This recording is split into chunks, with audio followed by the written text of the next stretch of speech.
మీరు క్రిస్టియన్లు కాఫీర్ అని చెప్తారు. కారణం ఆడు ఖురాన్ని నమ్మడు కాబట్టి. హిందువులు ఖురాన్ని నమ్మడు కాబట్టి కాఫీర్ అని చెప్తాడు. ఇప్పుడు ఆడలో విషబీజాన్ని మీరు నాటుతాడు. వాడు రేపు పొద్దున్న లేచిన తర్వాత వీడు కాఫీర్, వీడితో ఫ్రెండ్షిప్ చేయొద్దని ఉంది 4వ సూరా 144 ఆయత్తులో. ఇది అవుట్ ఆఫ్ కాంటెక్స్ట్ ఇస్తున్నారు. అవుట్ ఆఫ్ కాంటెక్స్ట్ అసలు సూరా తెలీదు, ఆయత్ తెలీదు. అప్పటి నుంచి గంట సపటి నుంచి నన్ను సతాయిస్తున్నాను. నేను సూరా ఆయత్తులో చెప్తున్నప్పుడు మీకు బాధ అవుతుంది. అట్లా కాదండి, నేను ఖురాన్ గురించే డిబేట్ చేస్తున్నా. ఇదేంటి, ఇది నిజమైన గ్రంథం అని నేనే చెప్తున్నా. ఫ్రెండ్షిప్ చేయొద్దు అని ఒక మాట చెప్తారు. 144 ఆయత్ చదవండి.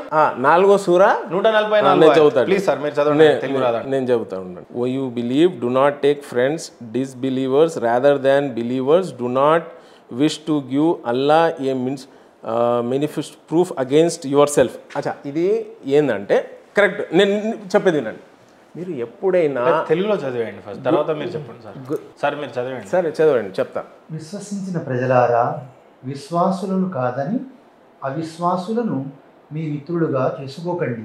ఇప్పుడు దీని అర్థం నేను చెప్తున్నా, ఒక్క నిమిషం సార్. నేను చెప్తున్నా. విశ్వసించిన వారులారా అంటే ఎవరు సార్? వినండి సార్. ఇప్పుడు ఇది ఖురాన్ అనేది ఒకేసారి రాలేదు. ఇది బ్యాక్గ్రౌండ్ ఏంది? ఇది ఎప్పుడు నుజులే ఖురాన్ అంటారు. ఇది ఎప్పుడు వచ్చిందంటే వినండి సార్, వినండి సార్. మీరు చిన్న పిల్లలకి చెప్పేటప్పుడు ఇలాంటివి కొన్ని ప్రమాదకరంగా ఉన్నాయి. ఖురాన్ కరెక్ట్ గా చెప్తున్నా కూడా